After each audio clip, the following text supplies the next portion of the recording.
All right, Matt Gannon, Jers, we are live. Let's make sure everything's working. Can We're everybody live. hear us? We're live. Somebody in the chat tell us you can hear us. All right, we're good. We're live. Louisville, we're 10 minutes away from the course here at the glorious hotel where last night when I checked in Jers, they told me to use the extra lock on the door just to be safe. But They said that like at the Yep. just to be safe. She tried to play it off like it wasn't a big deal, and so I just read with it and survived. And we got out to Valhalla today. Walked 25,000 steps. And today's pod, we're gonna do 2 pods this week.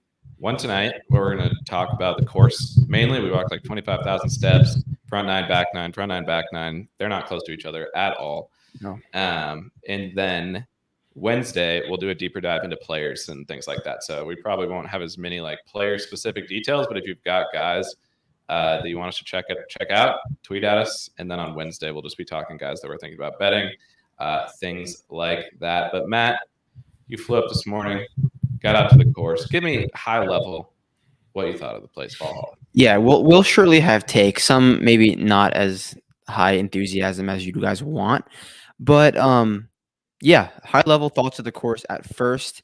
As soon as I got on the course, I thought I was at Case Valley because I went to Case Valley a few years ago for the BMW Championship, and a lot of the intricacies, the elevation changes, and just overall scenery reminded me of Case Valley.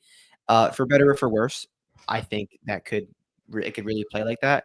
And then overall from there, we'll get into like how the course the course is going to play. But visually, Case Valley came to mind. And I will say I've been to now the last 2.5 years of major championship courses. And I think each one I've been to, usually the first thing I think within like 15 minutes of being there is I would never, ever want to tee it up here because I'll shoot 800 and I would much rather watch the pros play this course. Didn't get that sense today. Within about 10 minutes, I was like, I think I could work my way around here, post a reasonable score, which I think speaks a little bit about the course, which we'll get to. I think coming into I don't like to do a bunch of research before coming to these courses because I feel like it's better to just kind of come in cold. I don't want to really know what other people are saying about the course. I think maybe LACC last year, an example of where I felt like before I got there, I wasn't hearing a lot about a distance edge. And then when you see it with your eyes, you don't kind of want to be biased by maybe what you're hearing before you get there. So that's kind of the approach I took. I know you dug in a little bit more. So before we talk about what we saw, what was kind of your thinking about the course and maybe the keys that you had before you saw it today? Yeah, before I got to Valhalla, I thought that this distance would play a really important factor. And while distance is never going to hurt you, Adam and I both do not think it's going to be the most important thing. We think you can work your way if you're a shorter hitter. And I really thought around the green play was going to be really, really important. Where that might still hold true with the around the green play because there's a ton of long irons you need to hit. The greens were very soft, and I think they're only going to get softer. And there was a few small greens for sure, but there was more average to bigger greens than I thought there was going to be. So I really thought it was going to be a bomber scramble fest. That doesn't seem to be the case. We're thinking it's going to be more of a be elite with your middle and long irons fest. Yeah, and I think usually, obviously, first of all, like and subscribe if you're listening right now. We're here trying to give everybody the insights that we can get. And so if you like and subscribe, that helps us get this out there in front of more people. So we appreciate that a ton. And so what I usually like to do, and I write this up on the site most weeks or anytime we go to a major, what I like to do is kind of just brain dump all 18 holes because that's the best way to kind of frame what kind of those consistent things are that come up. So I think that's probably the best way to do it. Just kind of walk through the 18 holes, what we saw on those holes. And we'll start on the front 9. And Matt, before we go hole by hole on the front 9, I have to say the front 9 at Valhalla is a disgrace. It is unworthy of a major championship. They should play the back 9 twice. Not that the back 9 is anything special, but the front 9 at Valhalla is as far from major championship quality golf as I could possibly imagine. So before we really dive in, I just have to admit I'm a little disgusted by what I saw at Valhalla. Yeah, it's a lot of repetitive tee shots, a lot of repetitive hole staples. And I was talking to Adam about Adam before we started. I watched a quick snippet of JT and Smiley's pod, and obviously JT is from here, and Smiley was like, "Yeah, what's it going to be like back in Louisville?" And JT was like, yeah, you can say whatever you want about the golf course, but it usually provides a good finish, which I think he wanted to say this golf course sucks and people know it sucks, but it could lead to a good result, which is fine. Like I'm sure there could Yeah, and I could think be a great the property is enormous. Like it Yeah. is probably only 30% of the grass on the course is being used for golf. The 70% of the rest of it is being used for for people hay. milling about. So there are going to be a shit ton of people, I would imagine, there this week, and like it's going to be fun to watch on TV. I think the crowds are going to be good. The roars like kind of echo through the property purely from like golf snobbery and like wanting a test that like test a variety of different skill sets. That's not Valhalla. And so we'll shit on it in that sense, but I still do think we'll get a sick PGA Yeah. because of there's going to. You said it might was like a record sales of tickets. Yeah, I heard that they're selling close to like 200,000 tickets this week, which is awesome. There's a ton of room for people to watch. There's honestly good spots to view. A few elevation changes where you're blocked out, but overall, you can kind of walk through that place pretty easily. The nines are kind of far apart, but a lot of major venues are kind of like that. There's a few that aren't, but overall, I think it's going to be a fun watch. But it's just you're going to see a lot of the same golf shots, which for us, like we nitpick that stuff, but for the regular fan at home, it should be a fun week, truthfully. But there's going to be a ton of long irons, a ton of forced layups into another 175 shot. Oh, another 175 shot. We'll get to it hole by hole. But yeah, it's pretty straightforward in terms of what the golf course asks of you hole by hole. Yeah, and I think the tweets that we always get or I always get when I'm here is like first thing it's always like, what's the rough look like? What's the rough look like? This was the least rough I've ever seen on a PGA champion or on a major course on day one. Now, with that being said, day one, both in course conditions from like a firmness standpoint and rough, those are the things that can change the most between Monday and the kickoff on Thursday. By the way, people are in the comments here loving Jers's look today and his cannons. I will say Jers walked 25,000 steps at the course. We came back. He found the nearest LA Fitness and went there immediately. So Jers has been getting a workout in today, both mentally on the golf course and then physically off the golf course. But those things can change for sure. And we will report back on Wednesday to see how those things change throughout the week. But last year on day one at Oak Hill, guys were breaking their arms trying to hit balls out of the rough. Like I remember vividly multiple guys just like hacking out of the rough. I remember Wyndham Clark whiffing a ball in front of me. Like it was insane how intense the rough was. This week, first of all, so it's kind of funny. We actually didn't even see that many guys hit out of the rough because the fairways here are magnets. These are the easiest driving holes I've ever seen. You just feel like you could walk up there and smash it down the middle every single time. And they're not massively wide fairways, but these guys just look so chill with the driver that it's decreased the importance of driving, in my opinion, just because like from a Cam Smith all the way to a whoever, the best drivers are, I didn't see much difference in the challenge off the tee. Yeah, there was literally like club pros playing out of fairways regularly that we saw. And we think it's because there's no real penalty. Like these guys are just confident. Like whereas like you're at Sawgrass, you can't be in the pine straw or in the trees. That's not really the case. And you're gonna hear on Twitter this week the hay, the thick rough. I'm not sure if Adam really mentioned it yet, but it's not in play. Like if your guy is hitting the ball in the hay, he shouldn't be in this tournament. Like it's so far off the fairway. There's very few spots around the golf course where the hay will actually come into play. It's not like the Open Championship where like they'll hit it into the wispy stuff. Like it's not in play. It's just regular rough. It's not big. The hay was designed to bother the fans who are trying to walk on the course. That's actually the biggest impact that the hay has is for people walking outside of the ropes. But yeah, so like I've never seen a day of a practice round in any major where so few guys were in trouble on any tee shot.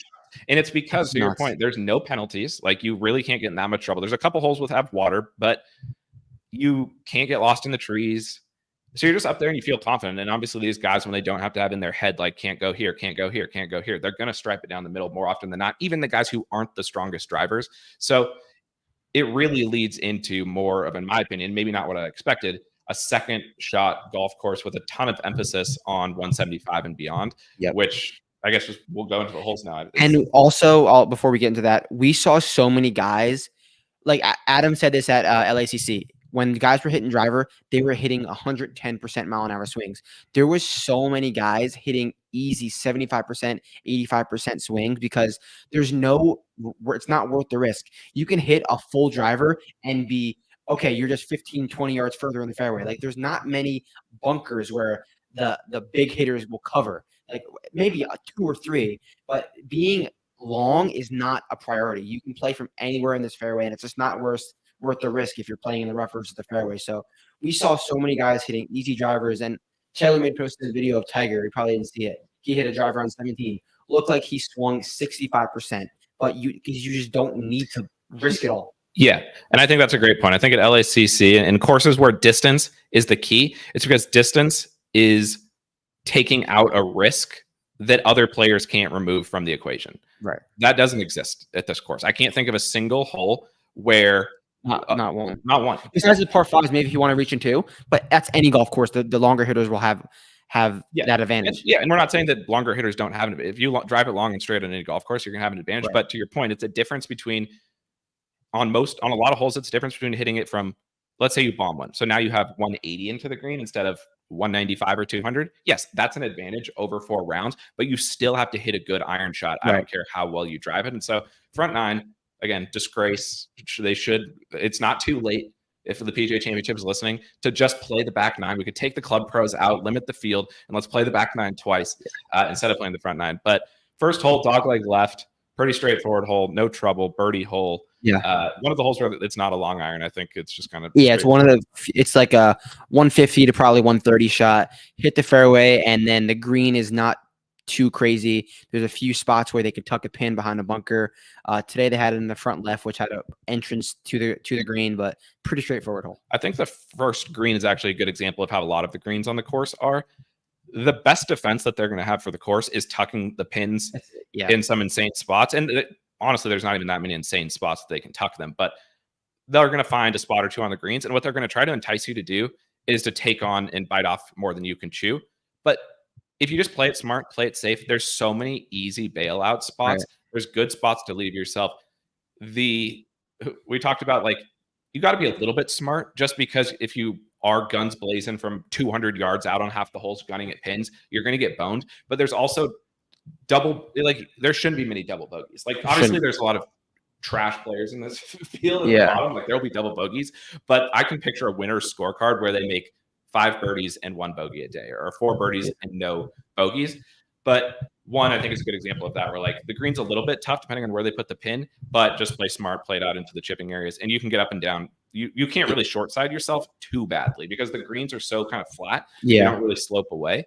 And one's a good example of that. Two is a good example of just step up, hit it down the middle. You're going to have 200 yards in, kind of no matter how far you hit it. Probably one of the toughest holes. Well, 2 is probably one of the harder holes we saw. Yeah, it's drive is pretty straightforward as long as you're not in the bunkers on the right. And even if you are in the bunkers on the right, there's no lip that you have to deal with. Either way, it's just going to long iron in, and it's going to be the story of this podcast, a long iron in. So, you'll have 180 to 200 in. If you're hitting driver, if you want to hit 3-wood and just take that bunker completely out of play, you have 220 in. So it's a pretty straightforward hole. There's trouble left. If your guy hooks it left into the hazard on 2, unstar blacklist, because you can't hit it over there. It would have to be a horrible shot. Hit their iron shots there, though. They did, but the problem is, so this green it's actually kind of cool green. It sits up above. There's a big fall off on the left side. The problem is they've grown the rough out deep on the left side.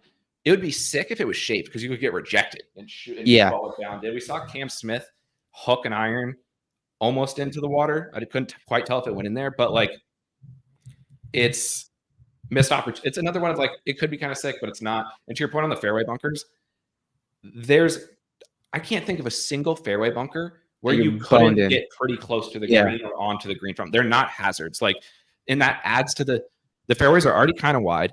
The deep rough doesn't start for another 20 yards left or right of the fairway. And then a lot of times there's these fairway bunkers, but, like, they're not scary because the sand is super thin too. It's not a problem. The only thing that could change our narratives on Wednesday is if Adam and I are going to be there through Wednesday. If we see the rough significantly grow, which it's going to rain tomorrow, it could. But how much could it really grow in 3 days? I don't think it's going to be anything crazy unless it just gets really wet and lush, which is, like, could be a problem on any golf course. But the rough, it was so straightforward. for a Monday at a major championship. Adam said at what Oak Hill it was insane at this time, and it's not right now. Yeah. So 2, tough hole. You'll take a par there. 3, every par 3 is the same at this course. They're all like 180 to 220. No one the designer didn't go, you know what would be sick at this course? A short par 3 with a tough green and maybe a challenge and some risk. No, they said, middle of the you green. know what's sick? 190-yard par 3s, kind of big greens, pretty straightforward. No real problems on 3. If you missed the green, we saw our boy Posty, and Posty was teaching Russ Henley how to chip. So they played the third, pretty straightforward hole, but another long iron. So 3's long iron. 4 is probably one of the easiest holes on the course. That should be a flip. Both 4 and 5. Yeah, 4 and 5 should be wedges. They're similar holes. You've got bunkers.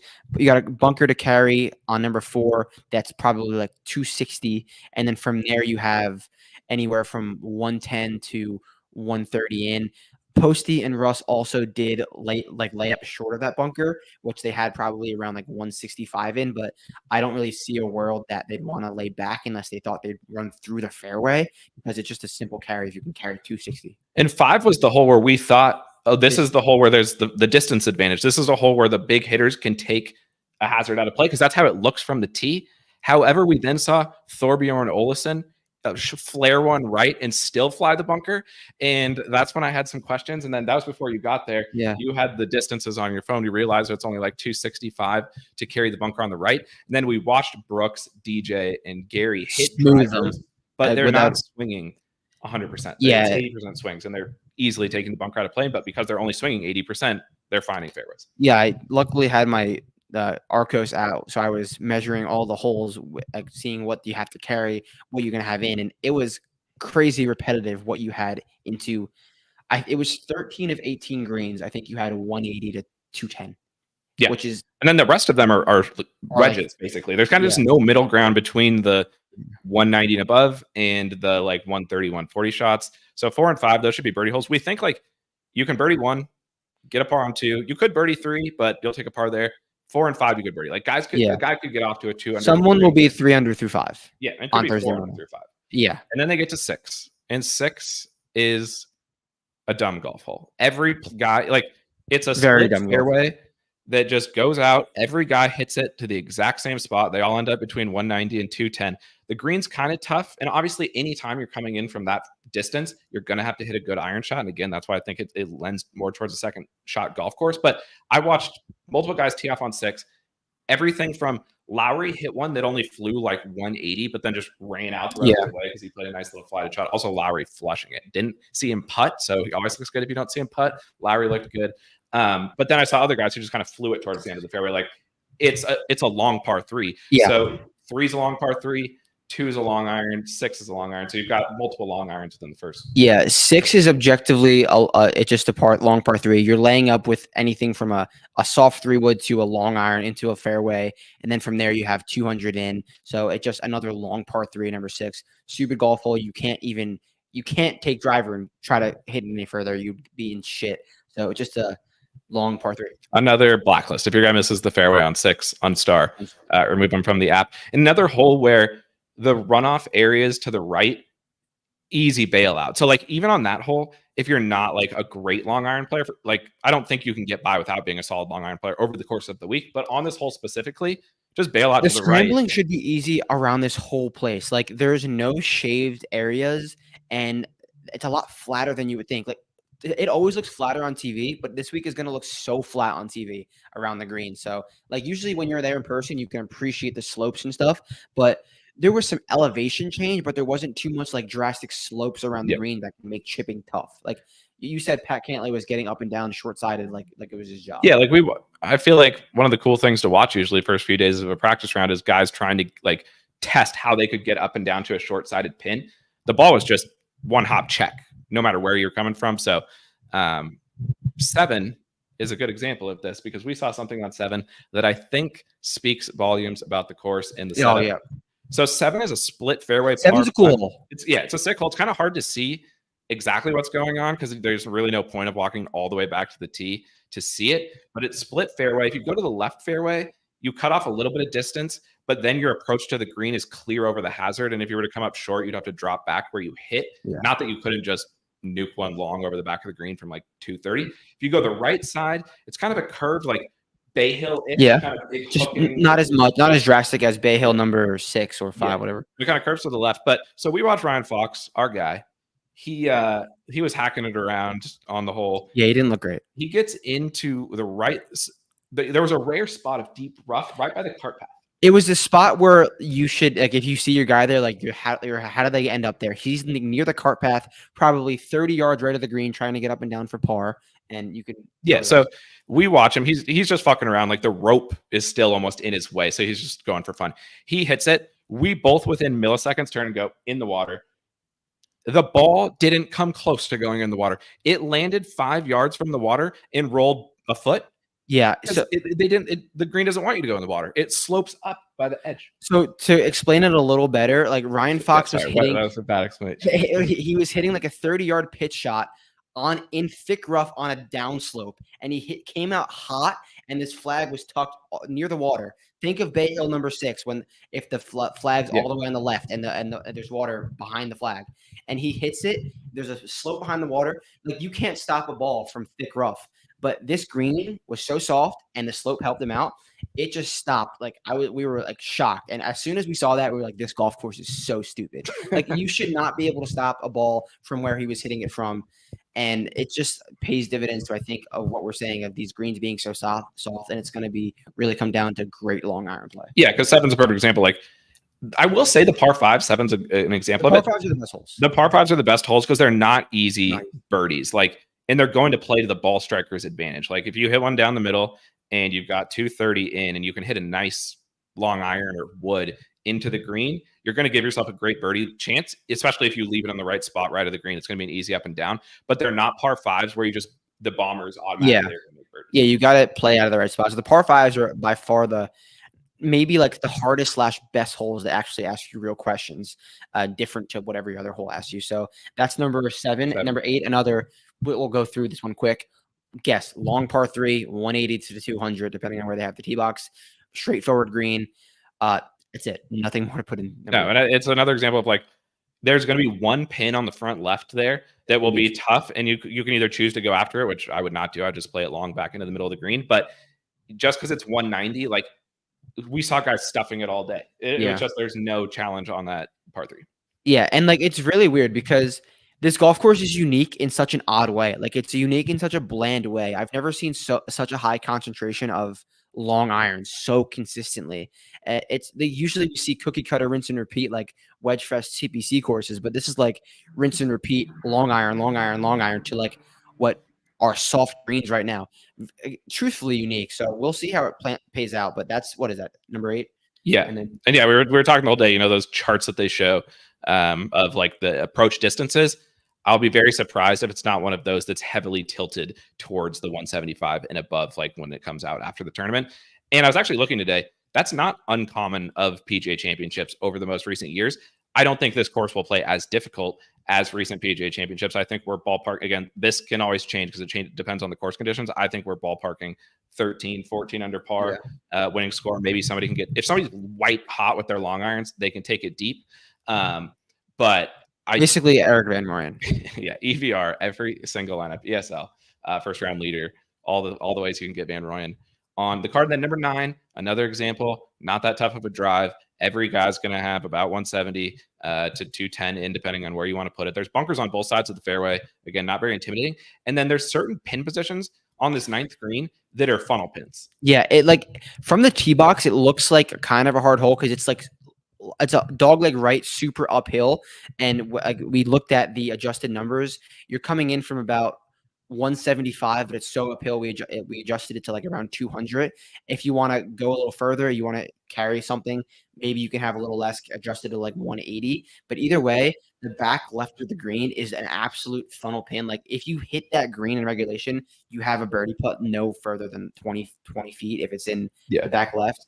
And soft. Yeah, and I think on most of the holes, if you're hitting your irons well, you're going to have 15 to 25. Like, the winner is going to just have a boatload of 15 to 25 foot putts because you're still hitting it from 180, 200 yards. Like, even if you're flushing it, you're not going to stuff a ton of shots. And so, this can adapt, but I like to try to ballpark like what I think the winning stat line is going to look like. And I don't think you're going to need to gain like 4 to 5 strokes putting, but you're not going to be able to get by not gaining anything either, because enough guys are going to hit these greens, are going to hit 70% of the greens in regulation. It's going to become a putting contest amongst those guys from 15 to 25 feet. But that gets us off the front 9. We move to the back 9. The first few holes of the back 9 are up on a hill, and you can actually feel some wind. Like every time we were there, we felt wind. You don't really feel that when you're down in the farmland of the front 9. But par 5, straight away, we saw again, everybody's driving the fairway there because there's not a lot of risk. There's just like, you can't get in trouble. Anytime you could get in trouble, you can get out of trouble. So guys just aren't afraid off the tee. It's a tough second shot into that green though. Like that is one where I don't necessarily know if it's better to try to gun it onto the green from 260, or if you're just better off laying it up to the 100-yard wedge shot, where, by the way, Michael Block absolutely stuffed one that I saw. You unfortunately were able to see that. But I think that's another one of the par 5s that just asks some questions. It actually does ask some questions. Yeah, that's one of the tougher greens on the golf course that we saw, number 10, because I don't think you'd want to go. I mean, the guys are going to go for it too, just because that's what the numbers say. But you could actually get yourself in trouble on that green because there's actually some fall off on the back. It's super sloped on the back, and then on the right, it super falls off. And then the green's really small. They could tuck a pin behind the right bunker.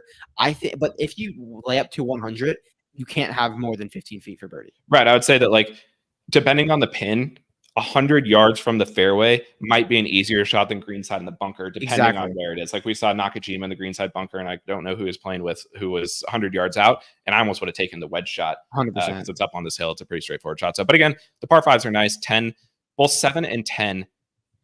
You want to make you should make birdie, but not give me birdies. You're not just going to give it. You have a better chance to make birdie on like 4 and 5 than you do on the par 5s. So that's 10. 11, along par 3. Another 190-yard par 3, the exact same as number 3 and number 8. Exact same story on that one. Nothing we need to talk about there. Number 12, similar to number 6. A tee shot that from the tee, we were like, oh, this looks like a tough hole. Yeah. But no, we watched Tom Hoagie drive it to the end of the fall off on this fairway. So it's up above on a hill, and then it dips down. There's this valley. Yeah. And then the green goes back up. But the valley has a fairway in it that is pointless. They should put a buffet table down in the middle down there, have some concession stands, because it's pointless. And now every single guy is going to hit it again, and we're all hitting shots from 190 yards. Yeah, it's another forced layup. And Tom Hoagie probably hit a driver, which if he's hitting a driver, guys aren't like bigger hitters are going to be hitting 3 woods or even irons, because no matter what, you're going to have to hit a 200-yard iron shot into this green that's a little elevated. Hoagie shaped it, by the way. Hoagie put it to like 10 feet. Hoagie did flush one. Like, and you'll see, it's like a dog leg right.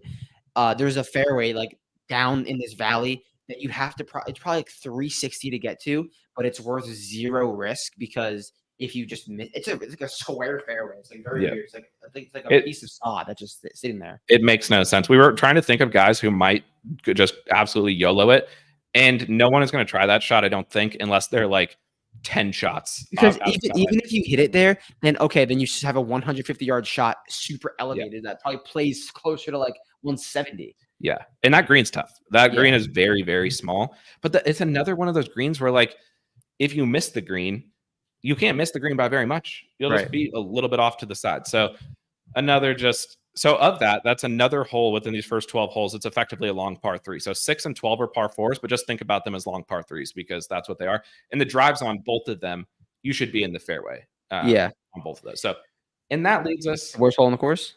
The worst hole in major championship golf history, potentially, in my opinion. The 13th hole. It is actually. Why do they even have to play the hole? It's purely there to show off the waterfall. So we could just skip 13 and everybody could walk by and we could take photos in front of the waterfall. But it's beautiful waterfall.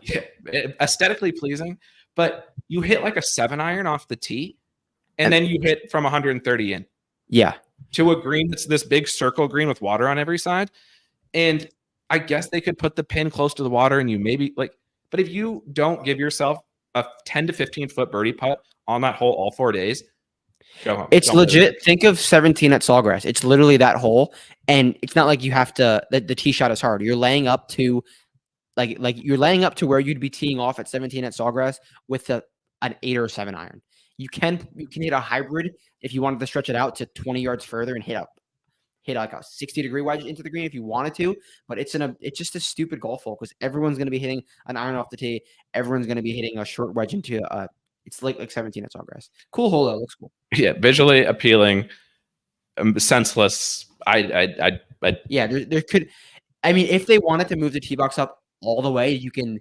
Yeah. If you wanted to drive it onto the screen, but there's no risk reward at all in that hole. It's very stupid. Yeah, I asked you. I was like, "Will anyone try to drive this?" And you were like, "What the fuck are you talking about? No one's going to try. No one's going to try to drive this." We'd make par on that hole. I think 3 out of 10 times. Well, we suck at golf, so we'd probably hit it in the water with our wedges. But we saw one guy. He was too far. Yeah. The problem is there's all these club pros in this tournament in the field, so you can't tell who everyone is. We were trying to put together a missed cut parlay, which didn't go well last time. So you maybe do the opposite and bet these guys. The worst guy on the course today, Dustin Johnson. He started the day with a multiple hour grind session on the range where every single club was out of his bag and he was like recreating his swing. And then we saw on the course some problems. So we'll have our missed cut parlay on Wednesday, but he's an early contender. 14, Matt, it's a par 3. It's a long par 3. Could have guessed it. Long par 3. It's like in that stretch, what is it? 11 through 14 is like objectively 3 long par 3s in a row besides 13, including the forced layup hole. Yeah, very little nuance on this course. So Nick Dunlap can fuck. Yeah, just a long par 3. Hit your long irons good. And around the greens aren't an issue. We saw your boy Otegi, the winner of the. That was the longest par 3. Well, we also don't know because Otegi was hitting a wood, but Otegi also doesn't have the distance. But you gave a shout out to the winner of the Volvo Open. You hit him there.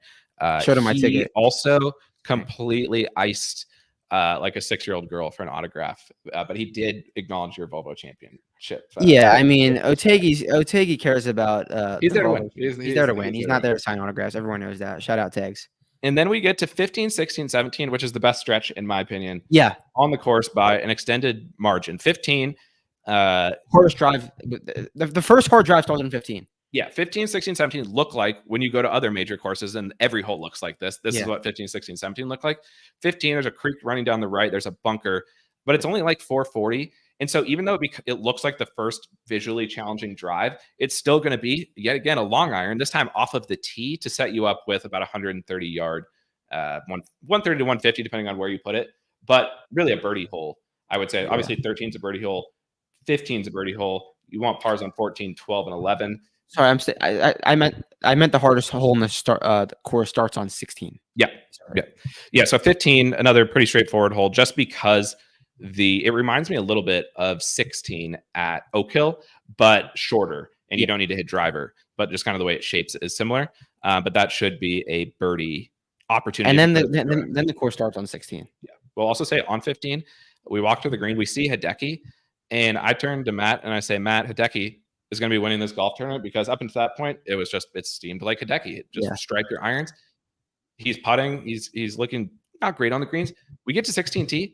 Hideki's not actually golfing. Hideki's basically caddying for Rio Hisatsune, our boy. So we'll see what happens. Hideki is injured. We'll see what happens with Hideki. He was not hitting golf shots today. So if you're worried about that, we'll keep you updated if we see more of that. But yeah, Hideki wasn't hitting shots. But 16, you actually need to step up and hit a big boy drive.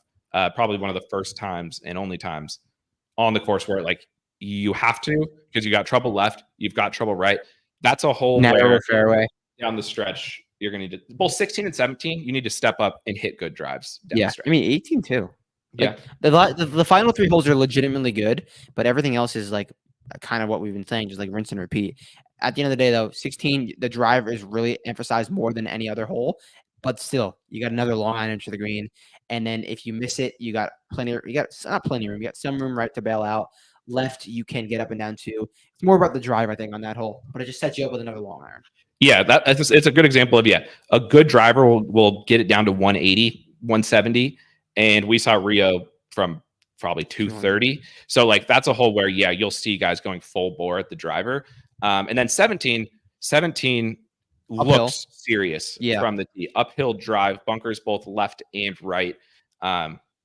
Not probably a little bit easier of a drive than 16 just because there's no hazard. And even if you go in those fairway bunkers, you should be okay. And no one's going to try to go for those fairway bunkers because there's no reason to go for the fairway bunker. It's a super uphill hole to have a 6-iron instead of a 5-iron. Like it's just not worth the risk. So you guys are just going to ease it in front of those bunkers most likely. Yeah, so 16, 17 long irons again, and then 18, everybody knows 18, water down the right. Not the most intimidating drive from the tee just because if you could hit it a million yards left, in worst case, you're just going to hack out and hit a wedge into the green. But the back 9 overall, like if we just go over the holes, 10 you could birdie, but they're not going to give it to you.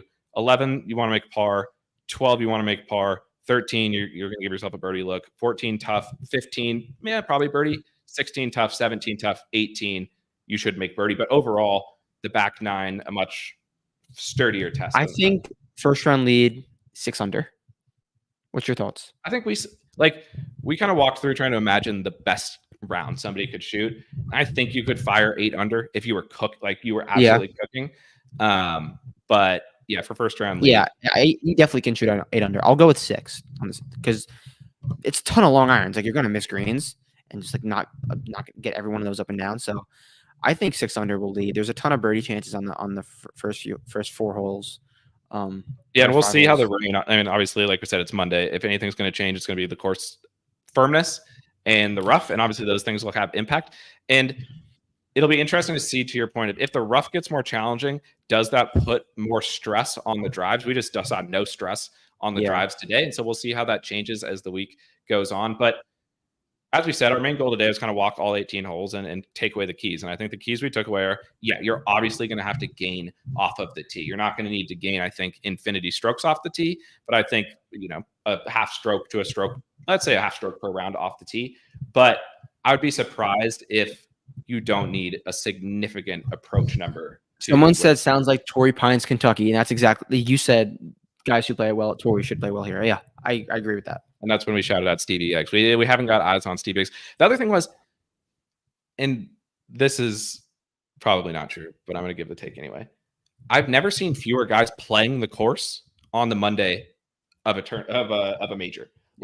No one was really practicing today, which to me points to the fact that they know this isn't a course with a lot of nuance or tricks or things that you need to find out. Everybody was kind of grinding on the range, and it makes sense. They know what they need to do. They need to hit their long irons good. Yeah. And I would just go get those grouped in on the range. 0 people were practicing from the rough. Like it was like no one was like, yeah, this rough's going to be thick. We got to learn how to hack it out. Like you've seen in other majors, like everyone was either hitting the fairways or like Russ Henley hit one in the rough today and kicked it into the fairway and played from there. Yeah, just because usually now obviously guys will always hit a ball into the rough. They'll try to hack it out of the rough just to see how it goes. And then they'll go in the fairway and hit from the fairway just to try to get in that mindset. But yeah, guys weren't even when they would go in the rough. They might hit a few shots, but no one felt like they needed to. It wasn't unpredictable rough. Yeah. It was just regular, straightforward rough. But we'll see. We got a few more days to see if it glossens up. And like Adam said, today was just for the course. Drop fucking guys that you want us to see. Follow us, and we'll cover those guys. Based on what you saw today, going into tomorrow and Wednesday, give me target names that have just kind of popped into your head based on what you saw, and also we grabbed some Mexican food across the street. Shout out to Louisville and their Mexican restaurants. We had to choose between that or the Cracker Barrel. Neither of us had ever been to a Cracker Barrel, but maybe we'll give that a shot. Yeah, one of these days. The thing we were kind of saying, we were sitting there, we were scrolling through the odds. Get over to golf.vincerix.com and check out the odds, all the best odds there. But let's start with Scotty. I saw a course that obviously we come on here and we say Scotty's going to win almost every time we go to the practice rounds. We didn't see Scotty. We'll probably see him tomorrow and be like, it's over. The tournament's over. But without needing to bomb it down the middle every single time, which has been the foundation for everything that he has done this year, I have a slight hope that the field has a chance because he's not going to quite be able to differentiate there. Now, also, he's going to stripe his long irons and hit close every single time. But if we can get past Scotty and Rory, I don't see much difference between the guys at 20s and 30s to the guys up to 200 as well. Yeah, and we were scrolling through the odds, and people were tweeting about people's odds were inflated. Everyone's odds are inflated. It's a major, and I think this is, like you said, Phil won in the PGA Championship. And what was the last PGA Championship? And you said mentioned Mito. and Mito almost won the PGA Championship. Is it the course setup? Is it coincidence? I think that guys are live. I think if you want to build a card with longer odds, they are live because as much as like TPC Sawgrass, Scotty took that driver middle of the fairway every single time. This is going to boil down to a long iron and a 25-foot putting contest. Yeah, and I think it kind of takes the driver out of. Yeah, you were saying you're considering starting a card 40, 50 and building a lot of guys. And the other thing about this field is there's so many guys in the field. Like we turn the corner and we're like, what is Jesper Svens doing here? Yeah. Like every guy who's ever won on the DP World Tour is in the field. All the live guys are here. I will say some of the live guys, Lucas Herbert specifically, rocking the live gear so hard. John Rahm, very low key in his live gear. He's 22-1. We haven't seen a lot of these guys individually. That's what we're gonna do the next couple of days. But it's you're leaning towards a bigger card. And when you're leaning towards a bigger card, who are those names tomorrow that you're looking for? Yeah, I want to take a look at Sahith. I want to take a look at Siwoo Kim. I want to take a look at Steven Yeager. I want to take a look at those types of players who can flash with those middle irons. Don't necessarily need to be the best off the tee, but can flash and then get out with the putter. But we're going to do our best to see everyone and cover everyone, get eyes on someone. And I was thinking too, like, I do this, but anytime I say we love to, I'm usually talking about myself because I do the most stereotypical, like statistical things that you could do. Like you're going to go to Data Golf or wherever, and you're going to sort by strokes gained approach, and you're going to go like, who's strokes gained approach, L20 or whatever. I think you have to be careful doing that because of the fact that you have to realize how many long irons they're hitting this week, and that like recent courses they may or may not have been playing built into those averages. I would go hunt down courses where there are more long irons. Obviously, somebody said Torrey. I think that makes sense. But finding those courses where there are long irons and seeing guys who have spiked there, because I could easily see this being a week where there's a guy who like he was gaining 2 on approach, and then he gained 1 on approach, and then he gained 4 on approach, and then he went down and he gains 0 on approach. But then he shows up here and he gains 7 on approach because he just fucks with his long iron. So I wouldn't worry too much about like the steadiness of somebody's iron plays trends, because we're just going to see a shift of the type of iron play shots you want. So guys who have spiked on those courses with a lot of long irons, and then obviously going and looking at guys who are good 175 to 200 plus in the stats. But another guy we were talking about, Corey Connors. Yeah, I was going to mention him when we talk about the hole. He's going to have a 15-foot putt on every single hole. Just a matter of how many will he make.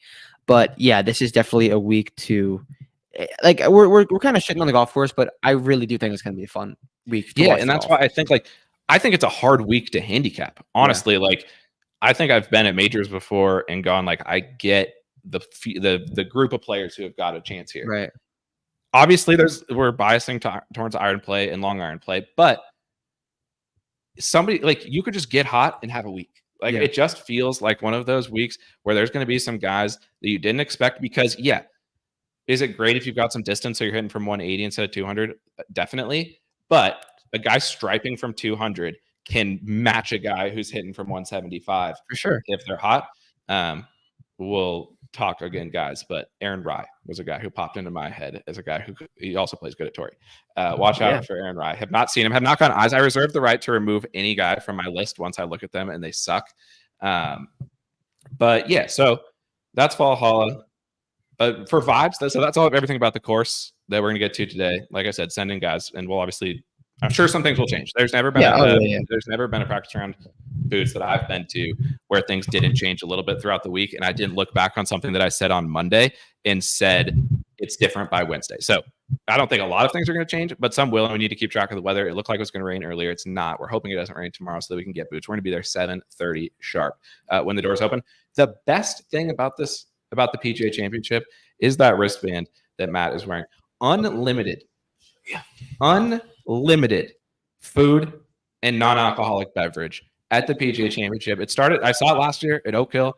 They've got it at Valhalla. If you're in the greater Louisville area, if you're in the Commonwealth of Kentucky, I saw a lot of people coming with like Indiana and Ohio gear. If you can get down to the practice rounds, first of all, I'd like if the PJ could send us a commission for this pitch that we're giving after. I guess we did shit on their course really, really hard, so they probably don't know us anything. But unlimited free food and drink, and that's the normal ticket.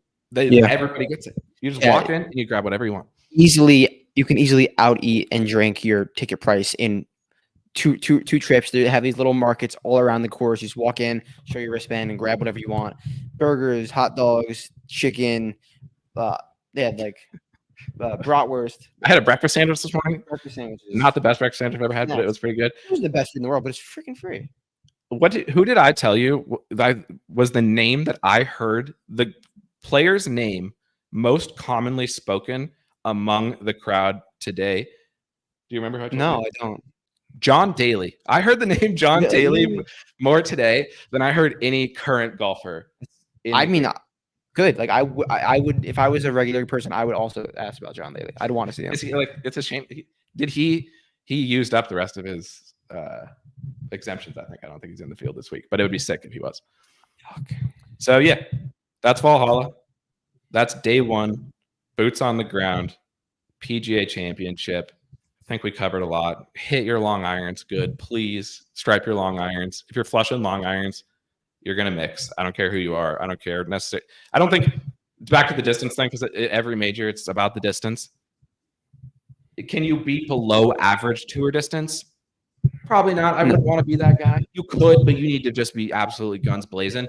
I would prefer from slightly above average, but if you're slightly above average, you're under consideration for me. I don't need bombers. Like, this isn't a week where Rory and Scotty start on second base because of their driver, which they do a lot of weeks. And anyone can mix if you're a little bit above average, hitting your long irons well. Yeah, and we also see a path for some scramble. Like, you don't want to do this if you don't have to, but the chipping is easy enough that there's going to be one guy or two guys in the top 10 who just gain infinity around the green. Gain infinity short game, and that keeps them in it. And then they take advantage of those par fives, and they take advantage of the wedge holes. So a lot. I think I came into this course expecting not a lot of styles of play to be in play. There's a lot of styles of play, and we're going to go find as many guys as we can. We're going to come back and report on Wednesday what we've seen. Matt Gannon, Jers, appreciate it. Appreciate you. Let's do it again tomorrow. Yes, sir. Oh yeah. Thanks, everyone.